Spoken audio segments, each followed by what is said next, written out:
Hello besties, welcome to my channel Sitaphal మండిపిల్ల. ఈరోజు అయితే యాక్చువల్గా నేను నిన్ననే బ్లాగ్ చేయాలనుకున్నాను, ఇంకా చేయలేని సిచ్యువేషన్లో ఉండే. నిన్న అమ్మకి అన్నకైతే నైవేద్యం పెట్టారు, కానీ మా పాప పుట్టి 21 days అవ్వలేదు కదా, అట్లా వెళ్ళకూడదు అనేసి అయితే ఫస్ట్ టైం నేను అమ్మ పూజకు వెళ్ళలేకపోతున్నాను అనమాట.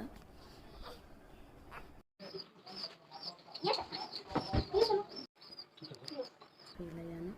దానికి తోడు ఈరోజు చిన్నాన్న చనిపోయి 4 years కంప్లీట్ అవుతుంది. ఇంకా అసలు అది చెప్పుకోలేదన్నమాట. చిన్నాన్న చనిపోయిన 12 daysకి అమ్మ కూడా చనిపోయింది. 12 days గ్యాప్లోనే ఇద్దరు చనిపోయారనమాట. ఇలాంటి సిచ్యువేషన్ ఎవ్వరికి రాకూడదు.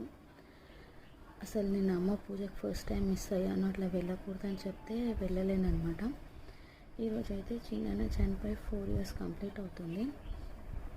ఇంకా ఈరోజు కూడా వెళ్ళట్లేదు. పాప 21 days అయ్యాకనే నిద్ర చేయడానికి వెళ్ళేసి వచ్చినాక వెళ్ళొచ్చు కదా ఎక్కడికంటే అక్కడ. అట్లనైతే ఇంకా నేను ఎక్కడికి వెళ్ళలేకపోతున్నాను. అసలు ఎంత ఎమోషనల్ ఫీలింగ్ అంటే అసలు చెప్పలేము.